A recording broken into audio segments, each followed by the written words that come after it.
just let it pump for a few seconds. And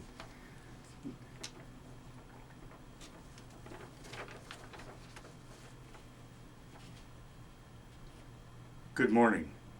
Today is the 10th of March 2011. I'm Harry Ziegler, a volunteer at the Palm Springs Air Museum here in Palm Springs, California. As part of the Veterans History Project of the Library of Congress in Washington, D.C., we conduct interviews of veterans and civilians who participated in our country's military conflicts, especially World War II. Today, we are honored and have the privilege of interviewing Ensign Arnold Sadick. Arnold was a storekeeper on battleships throughout the whole South Pacific during World War II. So we're going to talk to him about that and a lot of other things. Nice to have you here, Arnold. I'd like to shake your hand, sir. Thank you. Would you give us your full name and spelling? Arnold Harold Sadick, S-A-D-I-C-K. And Arnold, where were you born? I was born in Tacoma, Washington, May 16th, 1924. And your father, what was his full name? William Sadick. And do you know much about his ethnic background? Born in Poland.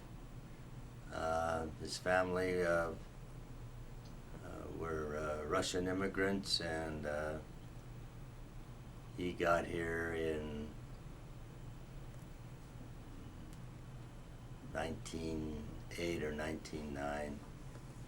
The family all came from the West Coast, from the East Coast out to Seattle area in Washington.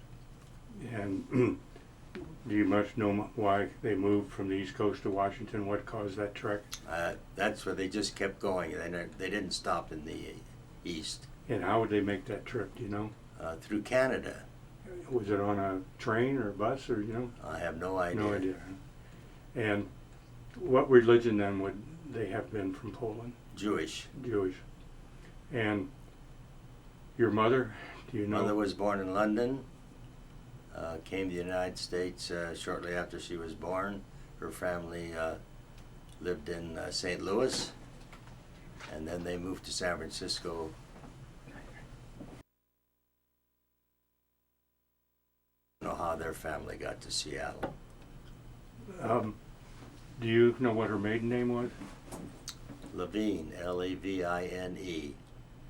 And do you know how your mom and dad met by chance?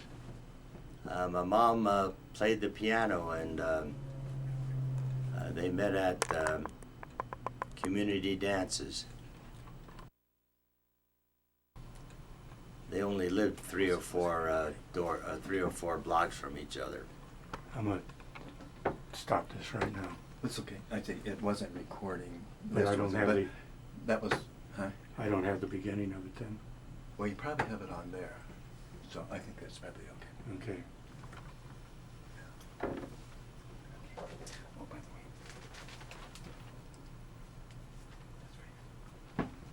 That's Thank you. Dave runs the whole program in here. So, your mother then, from St. Louis, how did she get to Washington? They moved to San Francisco. I see. Her family moved to San Francisco. I don't know how they got from San Francisco to Seattle. And so how did your dad meet? My mother played the piano at the community dances, and that's where she met my father. They lived about 3 blocks from each other. And I'm assuming since she was also, as you mentioned, Jewish. Yes. So there was no problem with a Jewish man and a Jewish... Not at all. No conflict at all there? No. And so where did they marry? They married in Snohomish, Washington. That's where my father's family had moved from Seattle to Snohomish for a short period of time. And so, what's your first memories now of your childhood in Washington? What do you for? Oh, I can get back to when I was about 5 or 6 years old. Went to the Horseman grade school in Seattle. My dad was a great fisherman. He liked to fish. They used to fish in the Puget Sound, catch big 40, 50-pound king salmon. Used to wake us up in the morning, take pictures of the fish for this fisherman. And we moved out to West Seattle, went to school there. My dad was in the junk business for a while. My mother worked at theater. We had a nice family, had a brother and a sister. When you say at the theater, was she playing the piano in the theater? No, she was was a ticket taker at one of the downtown theaters. One of my uncles was the manager of the theater, and so she worked in the ticket. And what do you remember about your house? What it was like growing up? Oh, I remember we had a sawdust burner in the basement. A what burner? Sawdust burner in the basement. I've not heard of, what is that? Used to burn sawdust. For heat? Yes. You'd fill the hopper with sawdust, and then it was burned in a furnace, and the heat went up. Then we converted that to a coal burner. Lump coal. Yeah. Was it in a basement then? Yeah. We had to shovel the coal from the outside into a bin, and then shovel it into the furnace. Later on, did you get the hopper that you put the coal in and it augered into the furnace? Did you get one of those? No, we had to Pump throw it it in by hand. Now, was there a sawmill around or something where you got your... No, they just, there were people who delivered, instead of like you deliver oil now, they had people who delivered sawdust. Was it in bags or just... No, loose. Loose and... Yeah, and you had to shovel it in from the outside into the basement, into a bin, then shovel it into the hopper. Were there siblings in the family? We had a brother and a sister. Older, younger? Younger, all younger. Uh-huh. Brother's 2.5 years younger. My sister's 10 years younger. And what was his name, your brother? Lawrence. Lawrence? My sister's name was Sylvia. Uh-huh. He was in the Navy, much later than me. Served out of San Diego, then in Oak Knoll, California, in the hospital. As a little kid, can you remember any of the games you might have played? Oh yeah, we played hide and seek. We played hockey in the streets. We used to take where the water went down into the curbs. We'd take out the gates, and that would be the goal. We played a lot of basketball in the streets. Did someone put up a rim and We put up a rim on a telephone pole and played basketball right on the corner of the street. And we had a lot of people in the neighborhood. yeah, I was going to say, was there a lot of... we had 8-10 kids play basketball. When you played hide and seek, was that boys and girls? Oh yeah, well, a lot of girls lived in the neighborhood. We lived in a real family type neighborhood when we were growing up. And can you remember whether many of the girls could run faster than the boys? Most of the girls ran faster than the boys. Isn't that something that was... And how long could your parents let you stay out? Till it got dark, or when the lights came on? What was the rule to come in? The rule was that when it got dark, it was time to come home. When we got older, we had curfew time. But and was dinner then when you came after it got dark? Dinner was 6 o'clock.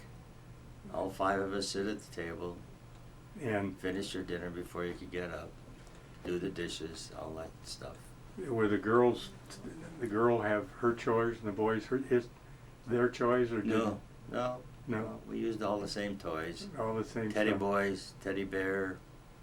I remember we had a teddy bear was on rollers. We didn't have too many toys. Now teddy bear, what was that? It was a big teddy bear on wheels. Yeah, and you'd pull the thing and it would growl. That was about the only toy we really had.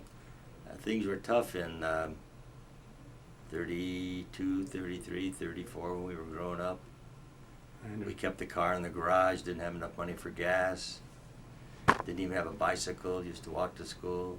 How many rooms did your house have? Did you have your own room, or did the boys? Oh no. We had, folks had the bedroom, and the three of us had the other bedroom.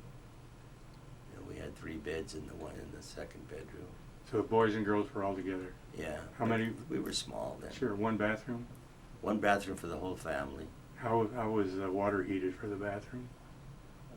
I have no idea. Uh-huh. We were too small to know. Yeah. Now the refrigerator, can you remember what the refrigerator was like? Yeah, it had a big ring on top of it, you know. It was... No ice. It- My grandmother, when we went to her house, she never had a refrigerator. She had an ice box, and you put up a sign in the window. A red sign was 25 pounds, a blue sign was 50 pounds. The iceman would come by and bring in a cube of ice. Now, how did the Iceman bring the ice? What kind of... He packed it over his shoulder, had a big leather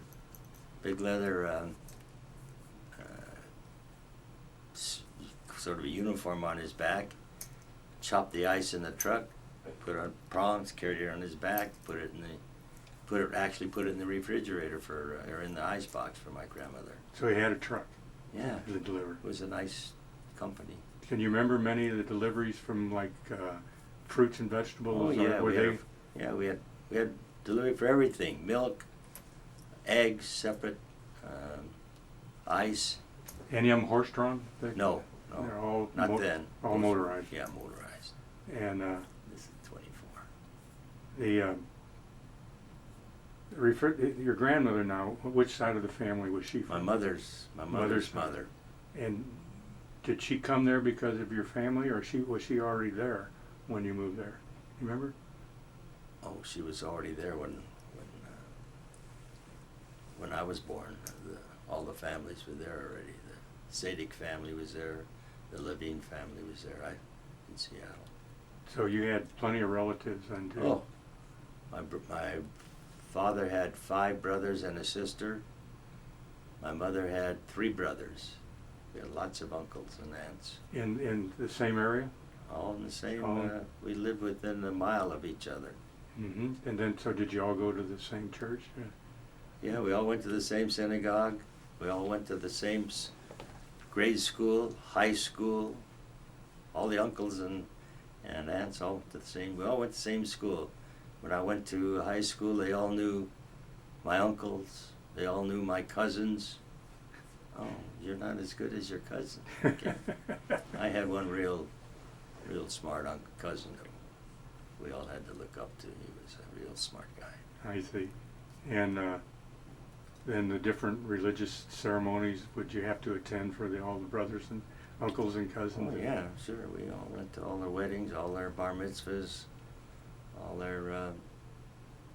We used to go to synagogue with my grandfathers because we went to my grandfather's every Friday night for dinner, and we'd go to synagogue after dinner on Friday nights. This is your mother's father? Yeah. Mm-hmm. Usually my mother's father. We didn't do that much with my dad's father, and I don't know why, but we spent more time at my mother's parents' house. Can you remember what kind of food was your favorite that they all Oh made? God, my grandmother was a great cook. She made chicken. She made chicken soup, and she made great noodles by hand. She all the dough and chopped it, and she's a great cook. Great cook.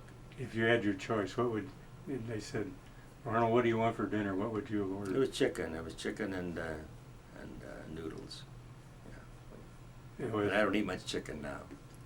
did they call chicken noodle soup Jewish penicillin? When That's you were, it. Yeah. I don't think they called it penicillin then, but it was a chicken soup with real heavy fat on top. Yeah. Yeah. Oh yeah. And what sport did you maybe turn to? What was your favorite sport? Well, when I was in grade school, we played soccer. I played soccer for 3 years. We played softball. Those were the only 2 sports that we played in grade school. We didn't have basketball then at the grade school I went to, but I went to a boys' club when I was about 10, 11. We had a great basketball coach, and I learned how to play basketball at the. This guy was a great teacher. I learned how to play basketball. And when I got to high school, well, before I got to high school, I played a lot of community basketball. When I got to high school, I was a basketball player. I was a basketball star. I was an all-city basketball player. Good for you. I had a lot of nice things about playing basketball. With your mother being a piano player, did that musical talent rub off on any of the kids? Tried to. I took piano lessons for years. Hated it. Never did anything with it. I would practice. She'd be in the kitchen. I'd hit a bad note. She would holler because she knew it. But I never, my boys, we took tap dancing lessons. We were pretty good at that. We had recitals, my brother and I. We gave piano lessons to my daughter. She didn't like it, so. Now the recitals, would that have been at your synagogue, or was it? No, it was at a regular hall. It was we used to go downtown to take our tap dancing lessons, and they had a school, and they would put on recitals at different. One time was at the Masonic Temple and a couple other places, but not at the synagogue. Would you dance with other boys and girls? Oh or by yeah, yourself? boys and girls. We had a regular routine. Regular routine. Yeah, it was fun. Okay. It was pretty good. Keep you My light. grandfather, both my grandfathers were tailors. They made costumes for us when whatever costume they wanted us to have. My grandfather made them for us. So. Did you have odd jobs that you made money from during this time? Like delivering newspapers or? We both delivered newspaper. My brother and I both had routes, back to back, and on Sundays my dad would get up because the papers were pretty heavy, and he would drive the car and we would deliver the papers. So it was Now this is the car that you couldn't run because you couldn't buy the gas? That's the same car? Well, this was after. I see. This was after. This was in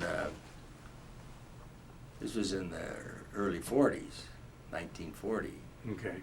Yeah, we were much wealthier then. We could drive the car.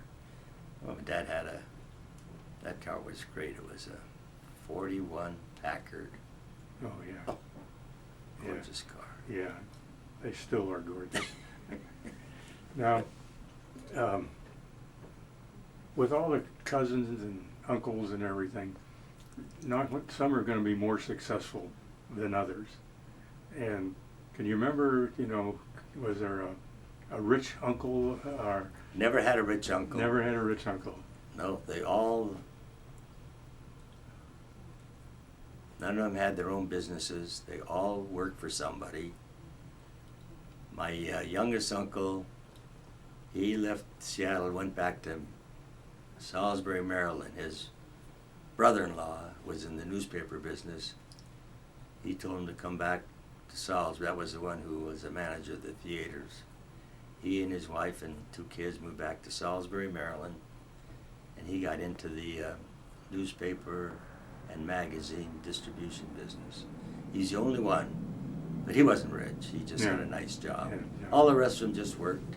I lost one of my mother's youngest brother died at the age of 30, diabetes, and then he didn't know what it was. Yeah, that's true. All the others all just worked. Nobody had a job. One of my uncles that finally ended up owning a tavern in 1941, and he talked my dad into joining him, and my dad became an entrepreneur. He was a half owner of a tavern. Yeah.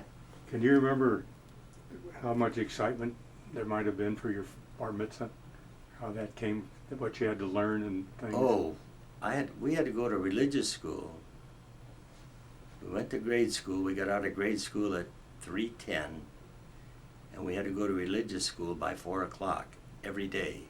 Went to religious school from 4 till 5:30. Learn how to read, learn how to write. All in Hebrew? Yeah. And then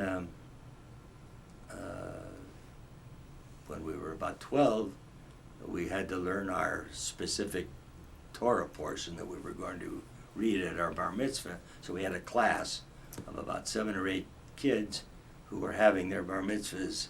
So we all practiced the first part of the ceremony was all the same prayers. So we all practiced those. But then each of us had to learn our own portion of the Torah.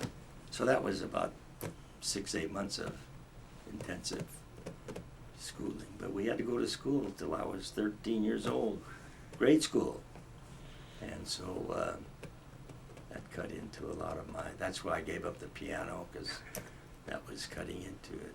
So, but that was different. Now, going back into 32, 31, 33, what do you remember about the Depression? How did those things ring around your mind?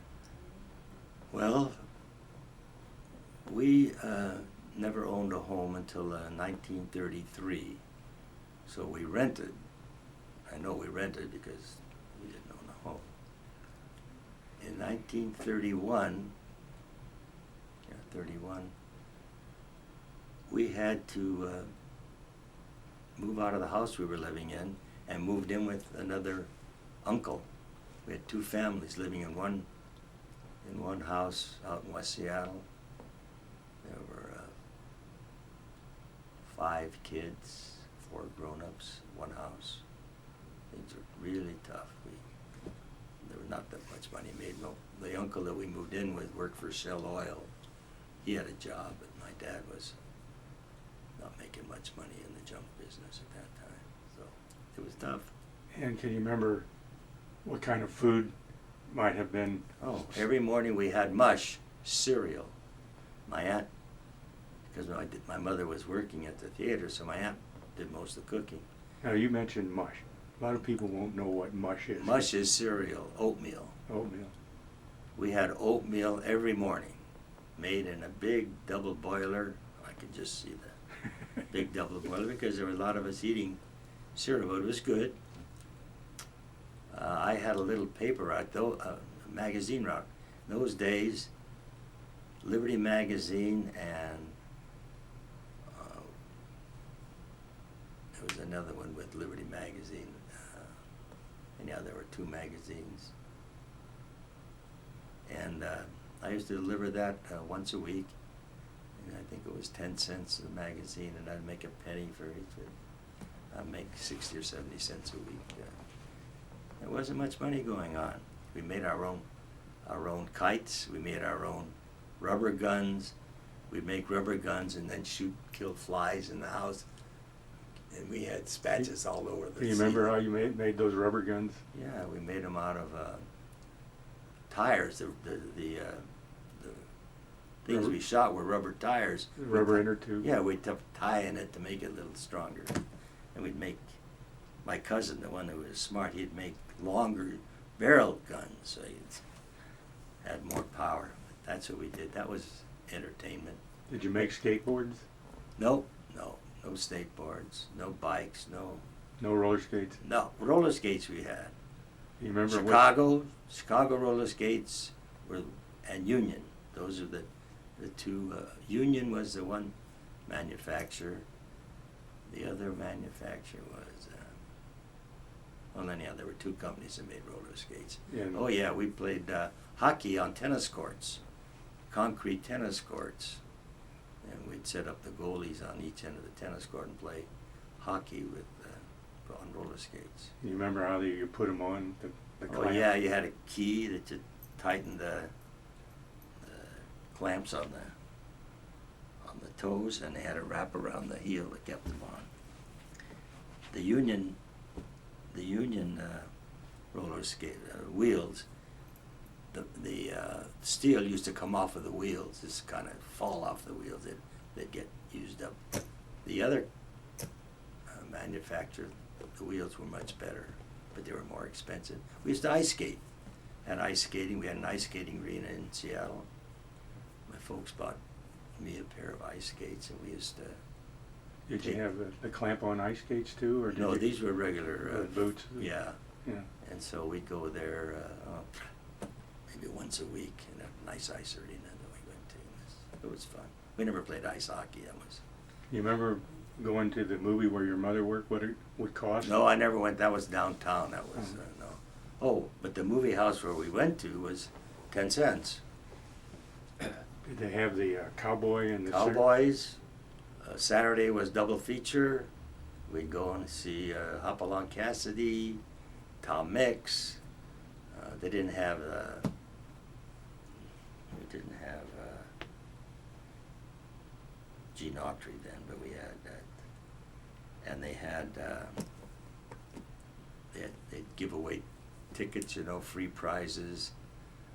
Monday or Tuesday night they gave away sets of dishes and all kinds of things. And they changed the movies every 2 days. We had 3 different movies a week. You only saw the movie if you missed it for 2 days. So there was a lot of change. Not like now so we went to, but we always went on Saturday. And if we didn't have any money, if folks didn't give us any money at that time or forgot to, we'd go to the grocery store, the pharmacy, and we had a deal. My dad had a deal with him, and he'd give us 15 cents.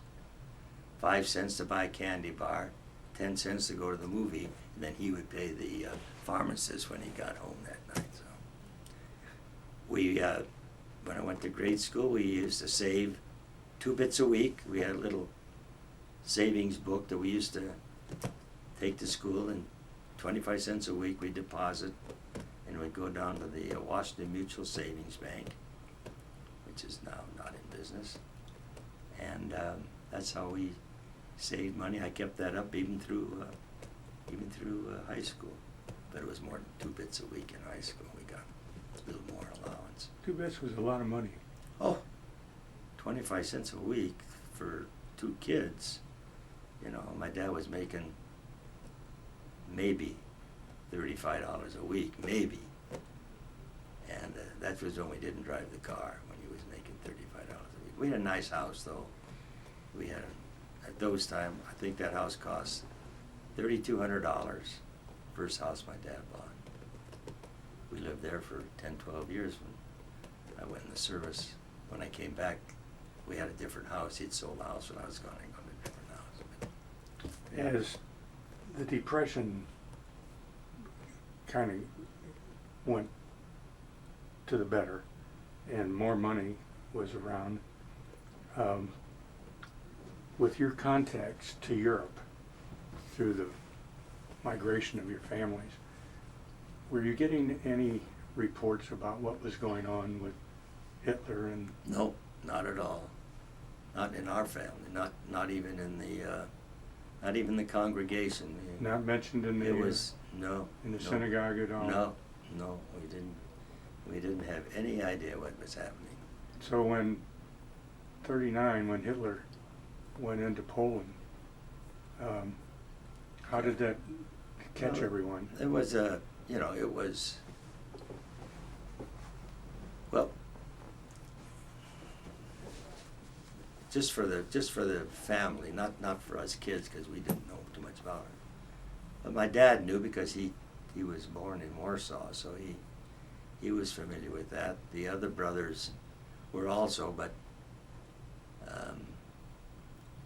it didn't seem to be a big deal. It wasn't something that we got really upset with, uptight about it. So were there many relatives left in Poland that you were, No, or was that pretty much a? I have no idea. I Yeah. don't think so. I think they were either all over here or gone. I don't know about the families. Uh-huh. Never been able to track anything down. So when December 7th came along, can you remember where you were and how you heard about that? Oh yeah, I had delivered papers that morning. Sunday morning, I delivered my papers, and my brother and I always stopped after we delivered the papers. I was able to drive then, and I drive down to the bakery and pick up 2 dozen bagel every Sunday morning. And I put 1 dozen bagel in the bed basket, and my brother and I would sit in the front room with the funny papers and eat 6 bagels apiece while we read the funny papers. And we happened to have the radio on that morning, and that's when we found out what was going on. When you say the bagels, what would you put on the bagel? Nothing. Nothing. Oh, Just they came out of the oven. They were warm. oh, Oh, they were delicious. I see. Not like now. Bagels in those days were made water. They baked them in water, so they came out. The tops of them were harder. Not like now. All you get is the bagels now are almost bread. These were hard. The tops and the bottoms were hard, so not crunchy, but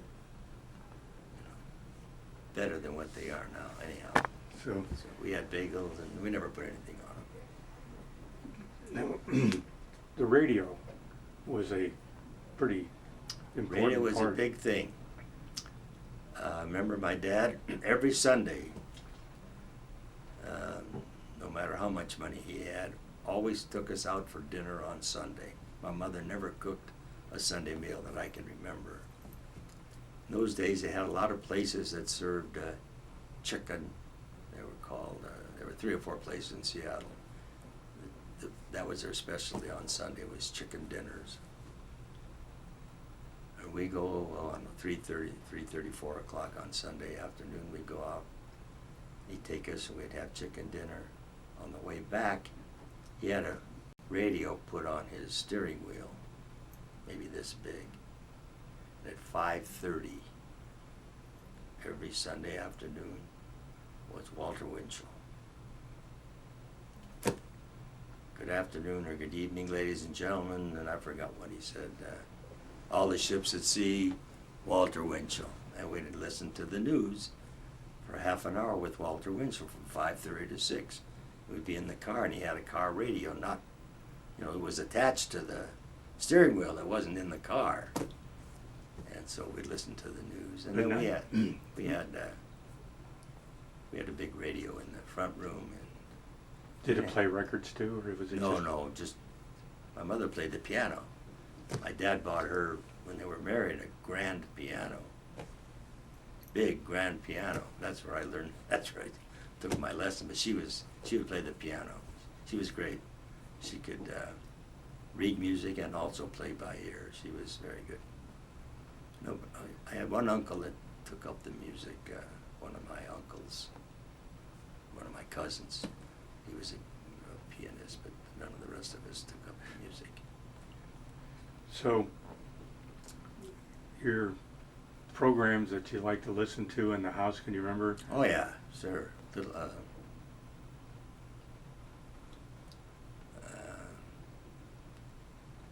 Something Armstrong, the All-American Boy. Oh, Jack Armstrong. Kitty, Kelly,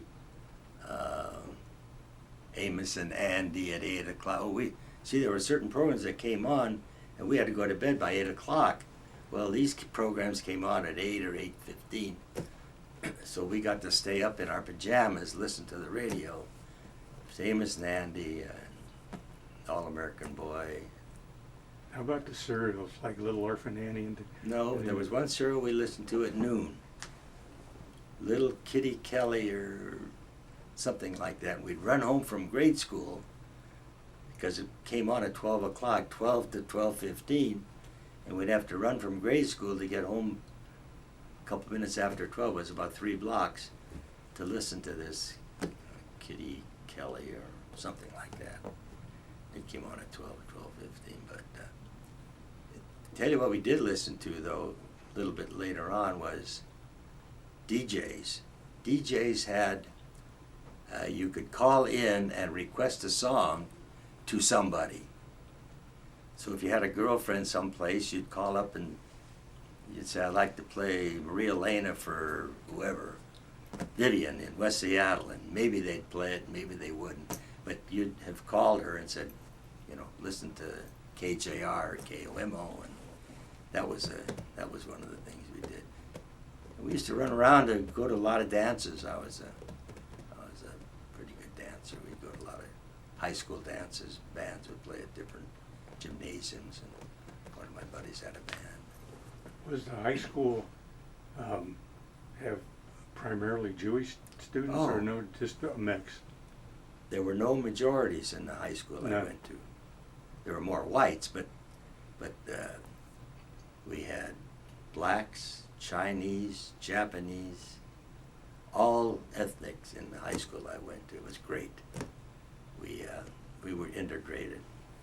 The neighborhood we lived in was not Jewish. It was just all kinds of people. In fact, I had a very good friend lived right across the street from me, Japanese young fella, played football for the Garfield High School, and colored family lived 3 or 4 doors down. But the school was strictly integrated. Grade school, high school. You, after you got out of puberty and being a good dancer, did you have a girlfriend? Oh, I had lots of them. Just girls that we met at the dances. We'd go to different high schools, and I had a girlfriend that lived in West Seattle. I had a girlfriend that went to Ballard High School, Queen Anne, because that's where all the dances were in these different high schools. So that's where we'd go on whenever I had a girlfriend in Franklin High School that had these were all girls that were really good dancers. And then we had dances at the synagogue too on Sundays. Yeah, so yeah, I was nothing, just girls that like to dance. So. Now, your brother behind you and sister behind you, are they kind of tracking the same way, or is your brother looking at doing other things? Is he kind of like you, or different? You know, when I left for the Navy, I was 18. My brother was only 14 and a half. When I came back, he was in the Navy, so I never saw my brother from the time he was 14 and a half till he was almost 19. We were gone, so I don't know what he did. Yeah. Yeah. Same then for your sister? Right? Oh, my sister was so much younger. She was only... Did she get married after high school, or did she? Oh, no. My sister got married. Yeah. I think she was 21 or 20. Did she go to college then? I don't think so. I can't remember. No, she graduated high school. Well, when you heard that we were at war on December 7th, what kind of thoughts went through your mind?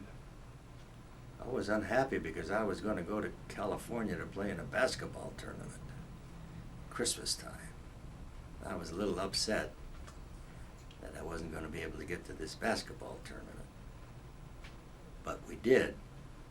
We got on a train out of Seattle. It was all blacked out. And we had the basketball tournament anyhow. And how'd you do?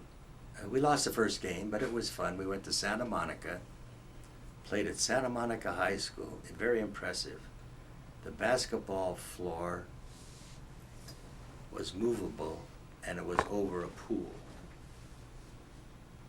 Very impressed with Santa Monica High School. Then we were in L.A. for, one of the fellows lived in L.A., and we all stayed at his house, all 10 of us one time.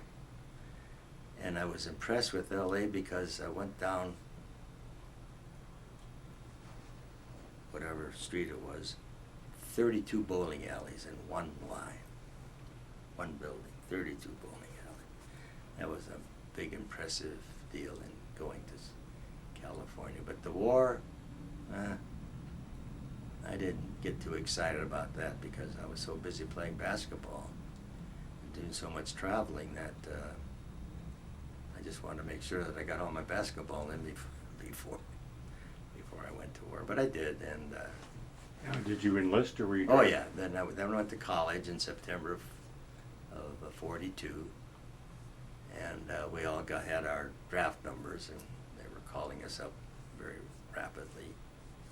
And when the first quarter was over at the end of December, I see some of my buddies were getting drafted, so I went down and enlisted in the Navy in the end of this first part of January. And why did you select the Navy? Because I didn't want to go in the Army. I could never even. And so January of 43, I joined the Navy, went to Farragut, Idaho. That's where my boot camp was. For 60,000 of us in Farragut, Idaho. Farragut, Idaho is up in northern Idaho, and cold and snowy. And 120 of us in a barrack. We had, we had some. That's where I found out about rednecks when I was in the Navy. Didn't know anything about discrimination until I got in the Navy. So there were 5 Jewish fellas in this camp, in this company. 3 from Seattle, 4 from Seattle, 1 from Los Angeles. We kind of stayed together because we were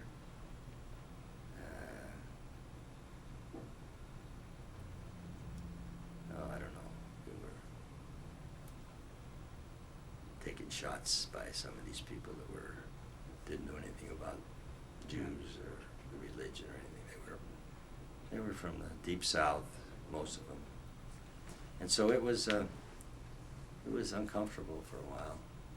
It's interesting in that you thought that they would have been more redneck towards the blacks that would have been with you. But we didn't have any blacks in the... At all? There were no blacks in the Navy. The only blacks in the Navy were stewards. And they went to a different training? Yeah, they didn't. We had no blacks at all in the boot camp where I was. They were in the... I don't even know where they were. No, but aboard ship, they were all worked in the kitchen for the officers in the officers' mess. That's all they could do. They weren't in the service at all. So after you finished boot camp, Yeah. how do you get sent to where? What? That's the good story. When I was in boot camp, there for 3 months, I guess. Yeah, 90 days, whatever it is, Farragut, Idaho. A notice came out from the Navy that they were going to give an examination for officers training school. So I took the exam, and the exam was after the 90-day period, so they had to put us someplace. We couldn't stay in the... So we went to ship's company. Ship's company was like everybody who was in ship's company either worked on the base or did some things on the base. So I took this examination for officers training school, and they took 90, there were 1,500 of us, they took 90. And I was about the 6th alternate, the 106, so they took the 90, and they flunked out 2 of them, and I was about the 3rd alternate. But the 90 went, and I was still in ship's company. So I was doing a job in ship's company. When the new recruits would come in, we would send out notices to the newspapers. Tom Smith is here, friend. We sent it to the Register or whatever paper the kid came from, so they knew that they could put the article in that so-and-so is at boot camp. This went on for, I don't know, 4 or 5 months. Then I got a call from the officer of procurement. Called me into his office. Yes. How would you like to go to Annapolis? Yes. Well, I don't know. Well, if you go to Annapolis, we have to send you to a preschool for 6 months, and then when you finish up at Annapolis, you have to stay in the service for 3 more years. So I'm counting. And I don't think I want to go to Annapolis. One reason was because you took all engineering courses. That's all they gave. You couldn't be an accountant or a financial. And I didn't want to be an engineer, so I passed on that. As soon as I passed on that, I went back to the ship's company, did my job, and I made a deal with one of the yeomen who had all the job of picking off the people to be sent to procurement to go overseas. And he and I were buddies, and every name was on an IBM card then. So if they needed 6 storekeepers, at the time I became a 3rd storekeeper rank. I took the test. So every time they wanted storekeepers, the IBM car would come up and he'd pull them out and ship them down to wherever they needed the people. Well, he and I had an arrangement that every time my name came up, he would pushed the card back so I didn't have to go. In August of 43, I had to leave. I went home for a week. I came back, he'd gotten transferred. So my deal was over. And the next thing I know, I'm on my way to Pleasanton, California, to be shipped overseas. But before that, I was lucky enough to, at that time we were taking recruits down to all over the country, and I had a rate, so they needed a rating man to go on the train when we took a group of kids to wherever they were going. So after I got out of doing that job at the ship's company, I got a couple of trips to San Diego, taking the train with 55 recruits. Then I'd get 2 days leave, and I stayed at my buddy's house. It was in boot camp that lived in L.A., and I stayed there for a couple of days, took out his girlfriend, went to the Palladium one night. So that was a pretty good deal for twice. Then I got shipped to Pleasanton, California, and on Christmas Day, I shipped out to Pearl Harbor. And is 43? Yeah, December 43. Christmas. Got there first of January. And when you say shipped out to Pearl Harbor, they put you on a boat and off you went? Yeah, terrible boat. I don't even remember the name, but it was a merchant marine ship. No ballast, about 3,000 guys on it. Ship stood out of the water, way high.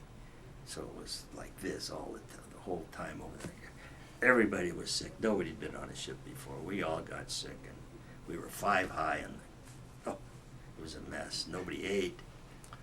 5 days, finally, after about 3 days, I finally got to put something in my stomach. That was terrible. But once we got to Pearl, we were okay.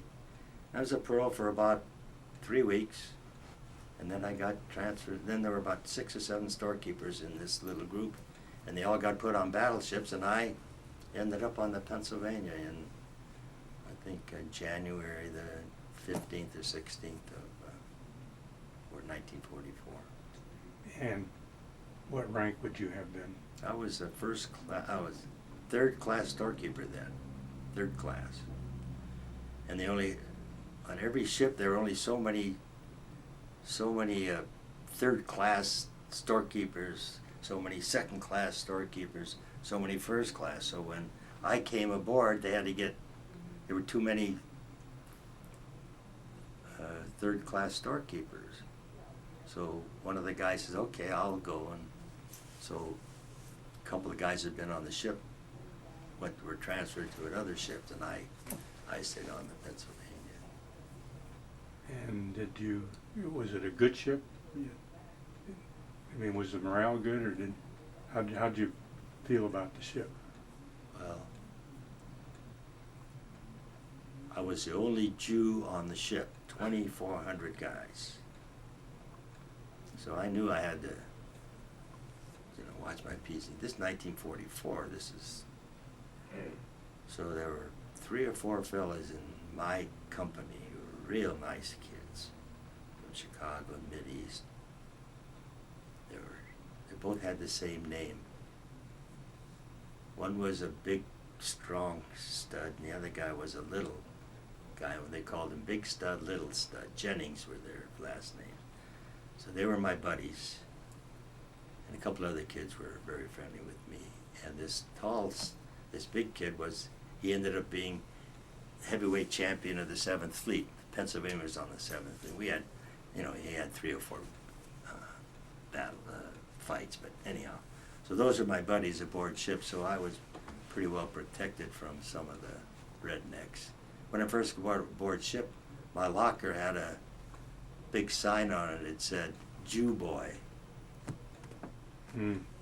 There were a couple of fellas from Poland, from Chicago, and they were really the most anti-Semitic, and they happened to be in my division, so I couldn't do anything. But anyhow, I was well protected. These boys made sure that I didn't. Did they call you Jaime or anything? No, nobody. There was no derogatory remarks, but just they kept calling me Jew boy, and And I tell my buddy, okay, we walk over there. Anyhow, but that was a board ship. We had a good ship. We really had a good ship. Did you have, besides being a storekeep, if the ship went to general quarters, Yeah. did you have another alternate? My watch was on a 5-inch gun. We had 10 5-inch gun mounts. And that's where my watch was. But not always that was where my watch was. Everybody had a watch, so we went up there and we just, whatever it was, 12 to 4, 4 to 8, whatever it was. Now, these When guys- we went to general quarters, my duty was down in the 3rd deck, passing up, you know the song, Pass the Ammunition? That's what we did. We were down on the 3rd deck. We had all the 5-inch shells on one wall and all the 5-inch cans of ammunition on another wall, and we had hoists going up to these 5-inch mounts, and we would pass the shells up a conveyor belt. We had a conveyor belt down here, and we had a regular ladder that took the shells up to the deck right below the 5-inch gun, and then they'd pass them up to the. But there were a few times when we were on general quarters, on watch, and we'd call general quarters, and I was in the 5-inch gun, and I'd have to help them either put the ammunition in or put a shell in, because until the gunners' mates all got to their regular duty, we had to do what they did. So, but that wasn't too often. That was often enough. Those guns were so loud. Oh. These 5 inches, were they mostly midship? Were they? Yeah, midship. But Yeah. there were one, two. I think there were 3 and 2 up here. Yeah, they were all midship because the big ones are on the. We had 12 14-inch guns. So when was the first place where you went to the general quarters and the ship was in combat? When did that first time happen? Yeah. That happened in, I think it was February 1st.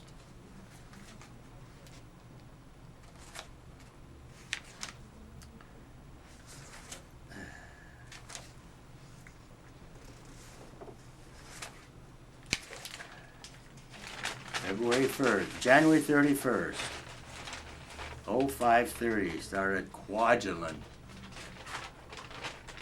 in the Marshall Islands, Kwajalein Atoll. Mm-hmm. And we were there for 2 or 3 days, and that was the first landing. First landing in the Pacific to take back all the islands that the Japanese had. Kwajalein was the first one. And then we went up about 90 miles to Roy, which is another island in the Marshalls. We've had bombarded there, but we bombarded all those islands. Yeah, that was the first general quarters. Did you have a couple of float planes on the ship? I think we had one. I'm not sure if we had 2, but I know we had one. It was on the aft, and SO2 or whatever they called Yeah. them. I can't remember. Yeah. And And they would go over, and they didn't get off too often because we seemed to have not too much air cover at that time on these first few islands. It was mainly battleships and cruisers bombarding the islands. Mhm. There wasn't much air that I can remember, much air support for the landings. And this then took you all the way up south to north, up from the South Pacific all the way up to. We got from Kwajalein to Marianas, Guam, Saipan, Peleliu down below, and another set of islands. Got to Australia for a week, Can I ask end about of April. Finally got to Australia. First Liberty? First Liberty, end of April. And What'd you think of Australia? well, at that time it was like the United States in 1920. You know, not all. It was a small. We went to Sydney. It was it wasn't like the United States that I had left. It was, well, it was fun. We had a good time. The Navy had a big. Did you have a chance to meet any of the Aussie Yes, girls? I met a nice girl at one of the dances, and I met her a couple times. She lived. Her name was Tess, whatever. And when I came back to the States, I guess I was even married then. She wanted a purse, and I mailed her a purse. My wife wanted to know what I was doing, and of course it's in my diary. I said, well, that's a girl I met over in Australia. So she wanted a purse, and I sent her a purse. Oh, good for you. But Australia was okay. The Aussies were not thrilled about having the Americans in Australia having liberty. They were out fighting in the Philippines, wherever they were, and here was 7 battleships coming in and 10,000 sailors in Sydney. So we had some trouble getting back to the ship. We were in, it was called King's Cross, as I remember. Not a very good neighborhood. So you had to come back in the 2s and 3s, otherwise you might find yourself getting beat up by an Aussie. They were big, strong guys, good fighters. But that was one of the things. But Australia was nice. They had a great zoo there, great zoo. Went to the zoo. I did a lot of things in Australia. So in 3 days, we only got every other day liberty. We were only there 7 days, so we spent most of the time. When I wasn't on liberty, we were loading up with mutton. You ever eat mutton? That's the meat we used to get aboard ship. It's terrible meat, terrible smell. So that was Australia. And then we went to Leyte. We were one of the first ships going to Leyte to land MacArthur and his hotshots. What a fiasco that was. That was Why is that? I'm gonna change this. So give me a second.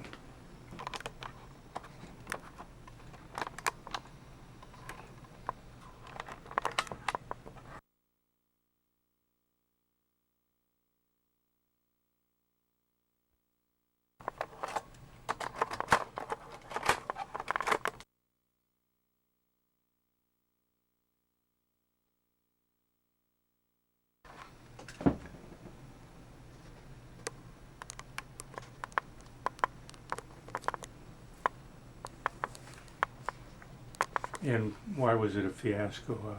Well, I mean, it was a motion picture, We were in there in Leyte Gulf for, 4 days, I guess, bombarding the Leyte. We were in Leyte Gulf, bombarding Leyte and the island until there was hardly anything left in the first, 3 or 4 miles. And here comes the heavy cruiser, I don't know, Louisville or something like that. And off walks MacArthur and his entourage, into about ankle deep water, and it was like he was coming in and there was going to be, battles all around him when there was nothing. You were there and saw that? Well, I didn't see it, but they told us, Yeah, we were. I was in the Leyte Gulf. Now, did you have to do any combat with the Japanese Navy, ship to ship? Oh, you betcha. Tell me a little bit about that. In October of well, I'll tell you the story first of how it happened. The Japanese had a big fleet in the South China Sea, big fleet. And somewhere along the way, we lost it. And it broke into 2 sections. One section was coming up Saragawa Straits, south of Leyte, and the other group came up north of Leyte in the San Bernardino Straits. The Third Fleet, Halsey's big shots with all their big battleships cruisers got conned into chasing some Japanese Navy out of Japan up north. So he said, I'm going to end the war and I'm going up and finish this thing off. And he left a couple of CVEs and a couple of destroyers and maybe a couple light cruisers outside of Leyte to guard Leyte Gulf. We were in Leyte Gulf. There's 6 battleships in Leyte Gulf. So now we find out that here comes a Japanese fleet up Saragawa Straits. And here we said, okay, we got them now. So we sent out torpedoes, boats, I don't know, a couple other things. And the six battleships of the 7th Fleet crossed the T at Saragawa Straits. Know what the cross the T is? In it, be the Navy? No. Oh. Cross the T is the ideal defense for Navy battle. Here comes the Japanese fleet up Saragawa Straits, which was only 6-7 miles wide, and here we are crossing it right in front of them. So here comes the fleet and we're crossing that.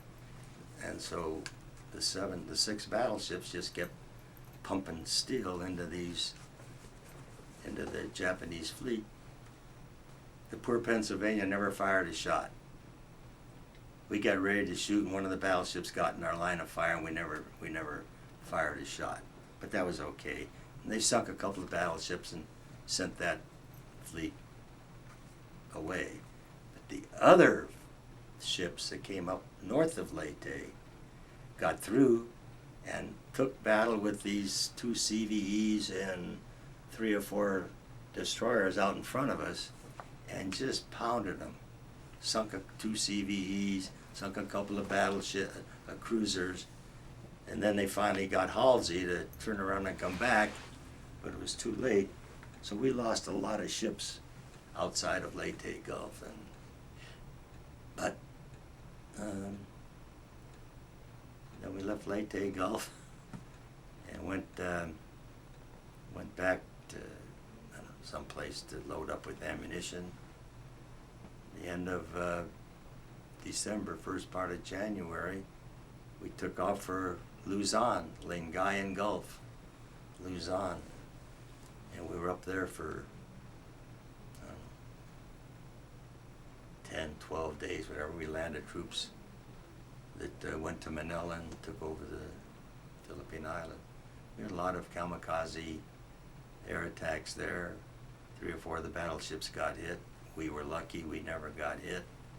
The Pennsylvania was the luckiest battleship in the Navy.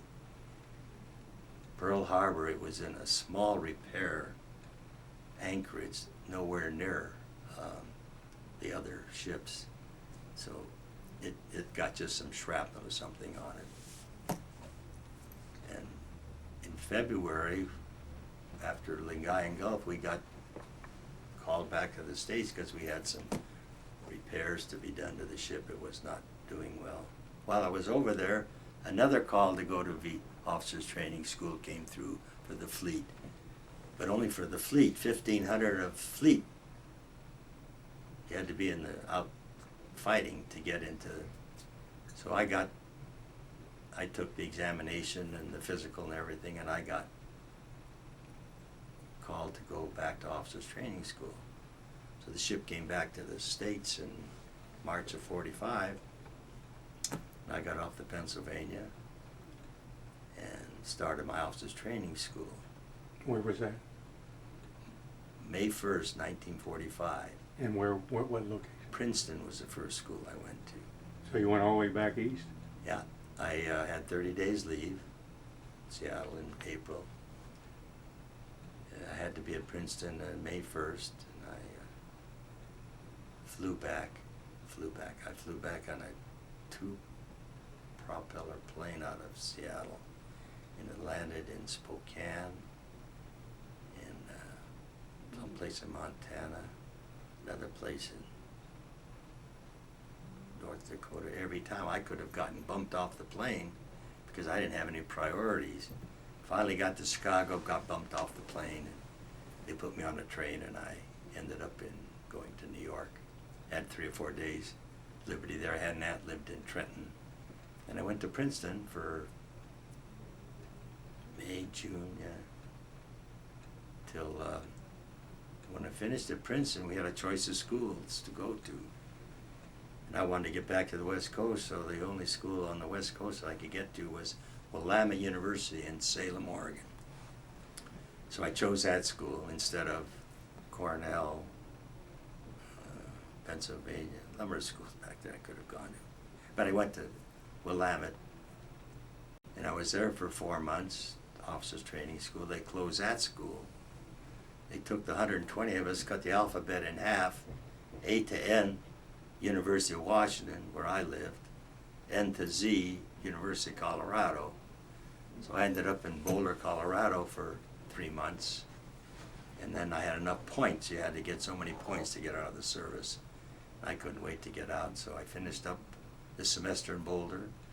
And then I got out of the Navy in February of '46. Went back to Bremerton and got discharged. $300. Got discharged. The Pennsylvania, while I was in the States, went back to the war and was in Okinawa. The last day of the war got hit with a kamikaze. The last day of the war, August 15th, got hit by a kamikaze in the tail end where the quartermaster was. They lost a lot of guys there. That was the only thing. The USS Pennsylvania, I forgot how to say it, spent more ammunition than any other ship in the Navy against the enemy. The most ammunition spent against the Japanese than any other ship in the Navy.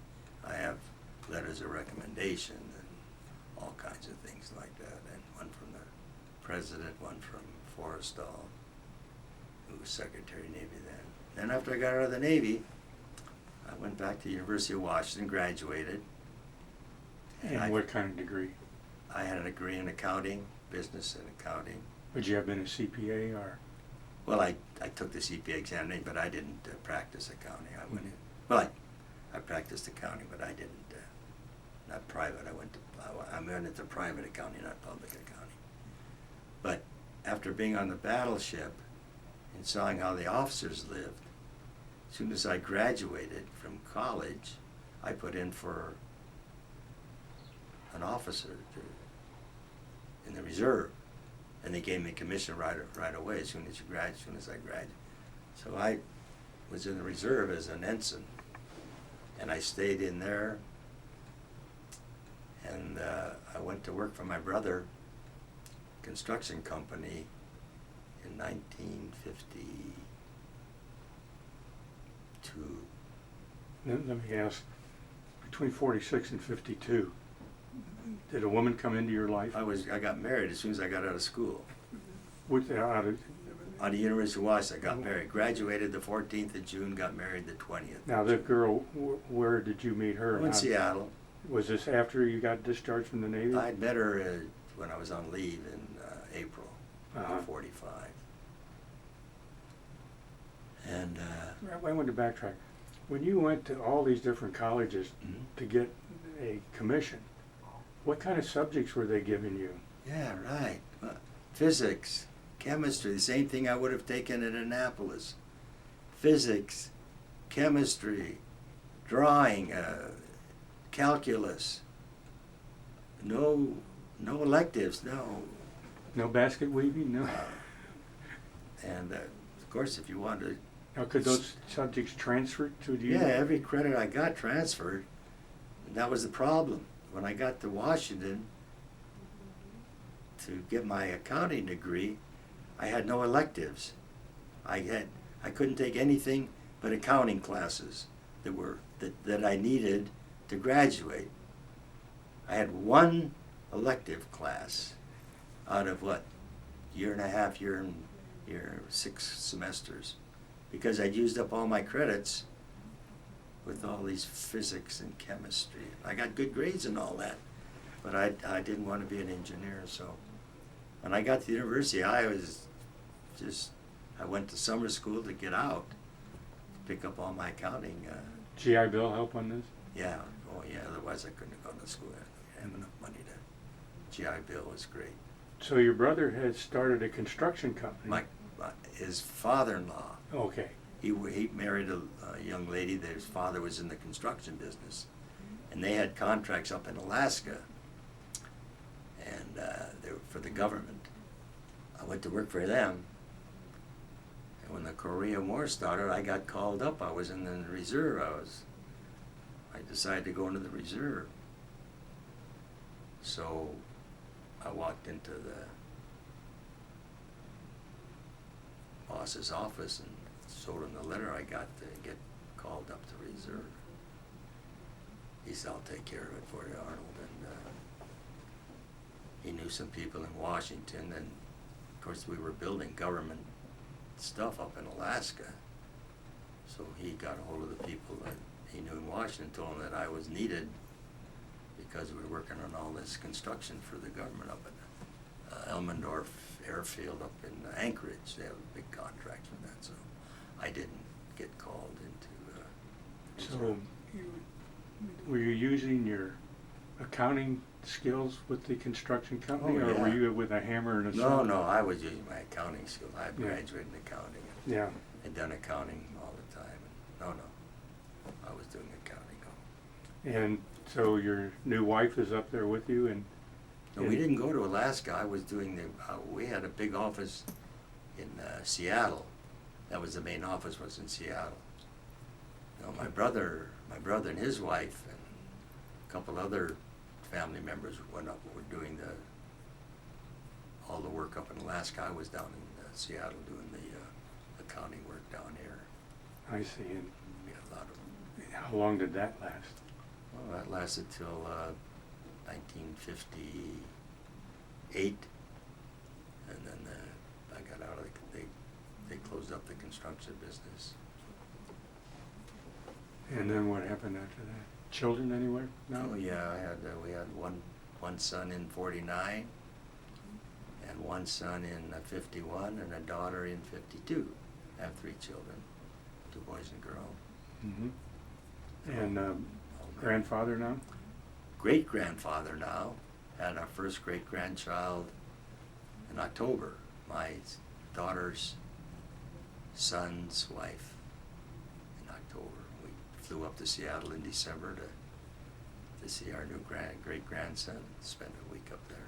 Now has the family stayed with the Jewish faith, or are now? Oh, no, but the boys, no. Mm-hmm. They remarried out of the faith, but they're still, I don't know if the girls took the religion or not, but I don't think so. Yeah. But it's not a big thing as it used to be. Intermarriages Yeah. all the time, so it's not a big thing now. And so when the construction closed down, what'd you do? I went to work for an insurance company for a year, accounting work. I didn't like that. I went in the restaurant business for a year. A friend of mine opened a restaurant. I did accounting work for him for a year. Then my wife's uncle worked for a big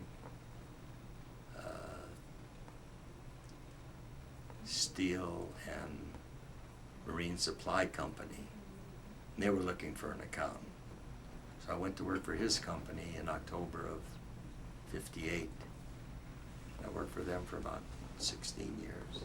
Okay, so that 58, 68, I was 74, 73. I 74? left in 73, December 73. Went to Portland, worked for a big company down there in the steel and scrap business for about 4 years. They transferred me to Seattle to build a fish cold storage plant. And I managed that for about a year. and we left. And I went back into the steel and into the marine business.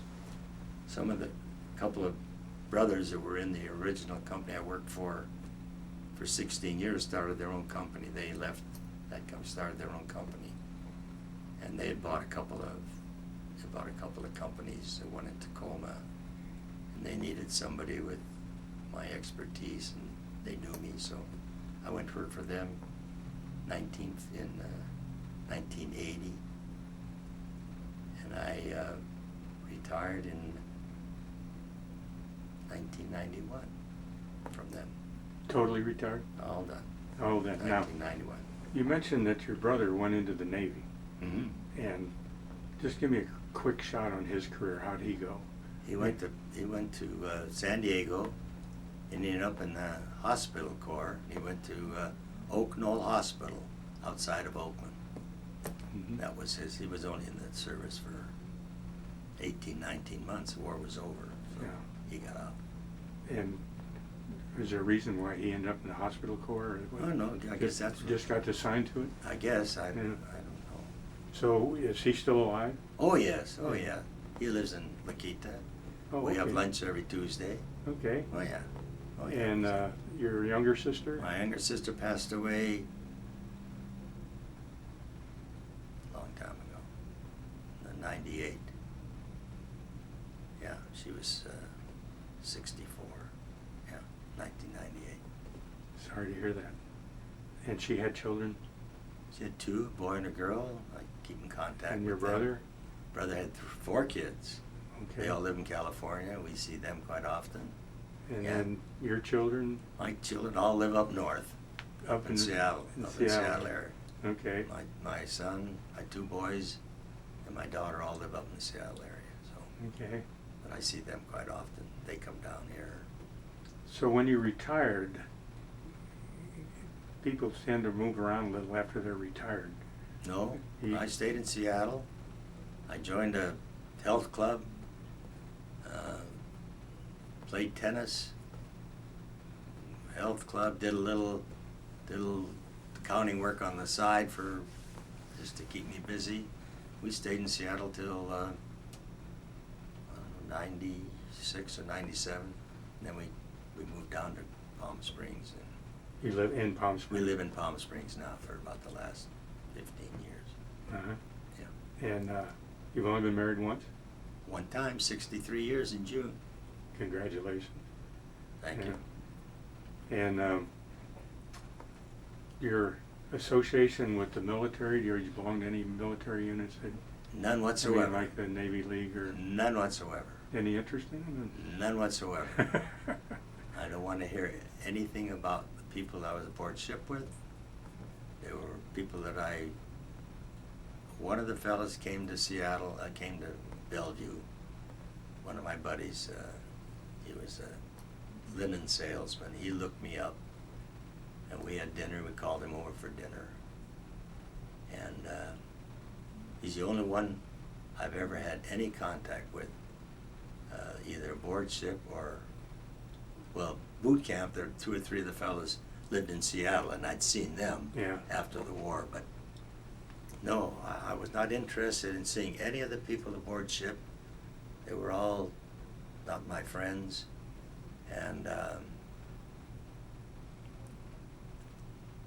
I never want to get involved with all these Navy yearly get-togethers that these fellas have. I had a friend who got involved with it, and that's all he does. Now, He was on one of the destroyers that got sunk outside of Leyte Gulf. So we had something in common as far as the Navy was concerned. He became a friend of mine. He got involved in every ship that's been christened up and down the Pacific coast. He loves that. Now, the battleship you were on, what happened to it after the war? And they took it out to Eniwetok and blew it up in the With the atomic bomb. The atomic bomb. Yeah. So it's full of fish now. Yeah. I had one of my fellas that was in the Navy came through Seattle in August of '87, Doc Gilger was his name. Very good friend of mine. We were real buddies aboard ship. I lived in Bellevue. He came through Seattle. I wasn't in the Seattle telephone book, but he found my son's name and gave him the phone number where I worked. So he called, and I was not in town that week. He left a message that he'd been in town, was going over to Bremerton to go to just to see the Puget Sound Navy shipyard. Never left a phone number. I haven't been able to contact him. I tried Google and nothing comes up for his name. I don't know how to use a computer very well, so anyhow, he's the only one that got in contact with me. Yeah. We were great. We took the second class storekeeper's test together, and we got the 2 highest grades aboard ship. I became second class in, I don't know, July 1st of 44. And then we both took the first class storekeeper's test together and got the highest scores. But I got transferred off before I got the first class. Just as a sidebar, do you feel that being aboard ship, where you were the only person that was a Jew, whether that hurt or helped you as far as your success in your business, your rank and what you did, did you feel any animosity from the officer corps? Any, was just the redneck kind of? No, Yeah. no. I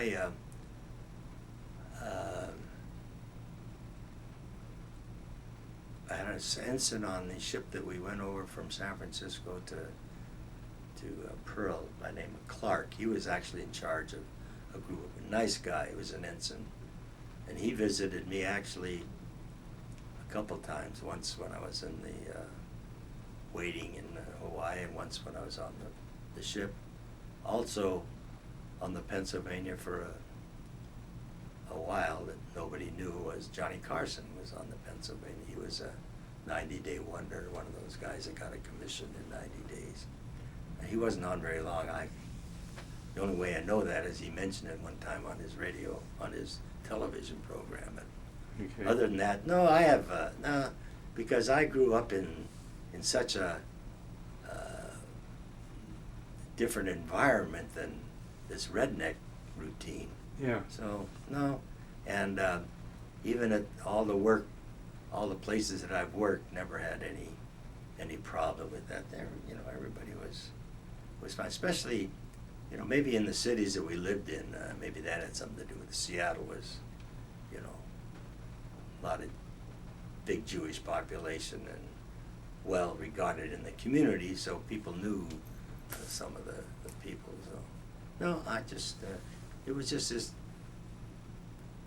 few group of guys in boot camp and had no idea, and these guys aboard ship, no. Arnold, it's hard to come up with all the things a person might think are important. Did we miss some things that you would like to throw in? Any?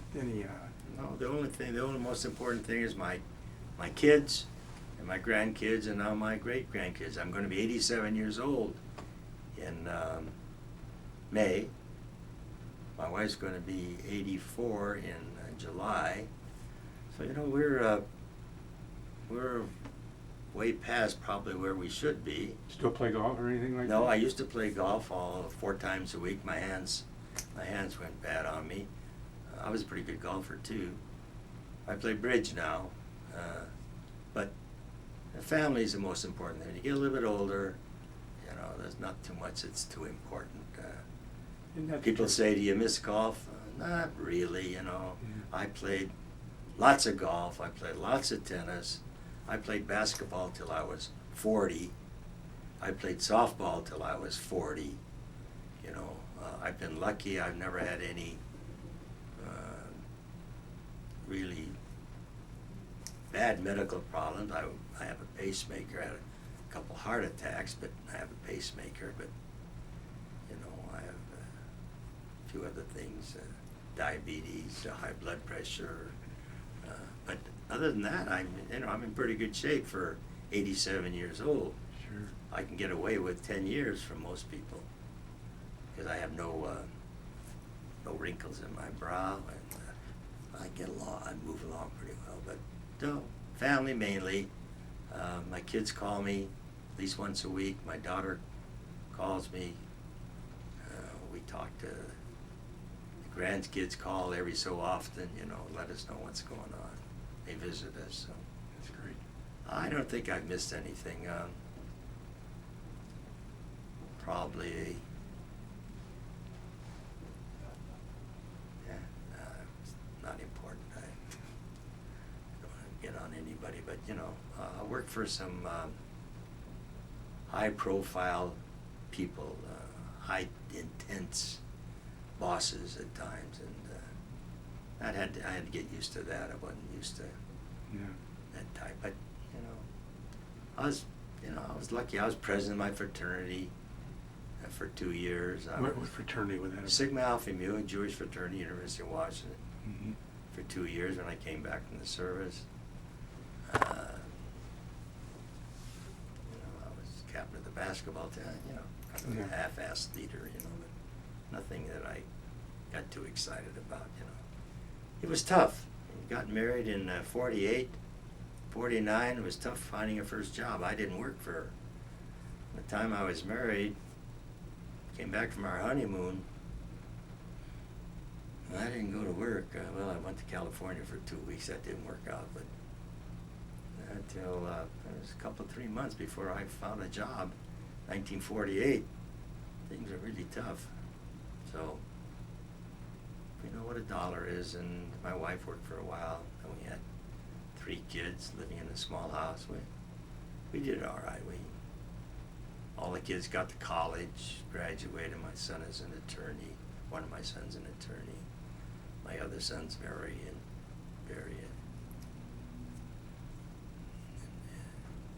entrepreneur. He has he opened up a youth sporting goods store in Seattle for 10, 11 years and did great with that. Now he's just opened up another one.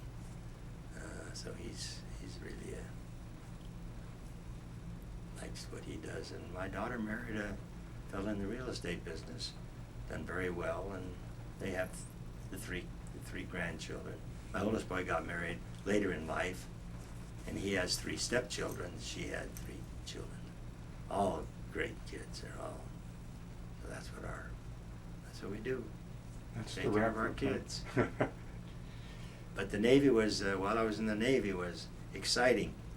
Being 18 years old, no fear, nothing can happen to you.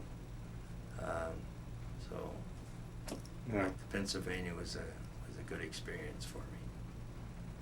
Well, Arnold, I don't have any more questions. I'd like to thank you for. Well, you're welcome. Thank you very much my pleasure. It for was having me here. Well, I'm glad that. I just want to give credit to the Pennsylvania because it deserves all the credits that they got. Well, but I did want to say one thing. I did keep a diary while I was on the Pennsylvania every day, and I know I wasn't supposed to, but I kept a diary every day. And that's what's in that. And I had it printed up. Finally, had it printed up. Would it be something that we would want to copy for the museum's record? Oh, I don't know what the diary, somebody's diary. I don't know. We had a little Japanese girl in here who had her father's diary. He was a general in the Japanese army, and it's all in Japanese. And like I say, he was a general in China, Korea. Would love to have. Yeah, but I'm a little storekeeper here with just little things that happen. No water today. When are we going to get water? Broke out food today. Went up into the 5-inch mounds. Didn't want to stay there, so I brought the boys 2 number 10 cans of pineapple. Went back down, slept all during the watch. You don't want that kind of stuff in my diary. That's a. If I'll mention it, and then if it's something they would like to have, would you be agreeable to having it? Sure. That's fine. If they want to print it up, that's fine. Okay. Yeah. I'm going to let this just run for a few minutes. I want to go downstairs. We have a Battleship that's in the hangar that a guy made in his basement with his wife. Oh, really? And they're, along with some other things, they're really well done. I'd like to get a picture of you by the Battleship, take a couple of pictures, and then I can email them to Dave Thompson. Okay. And they can make it a part of our record here. Is Right. that okay with you? Great, sure. Okay. Great.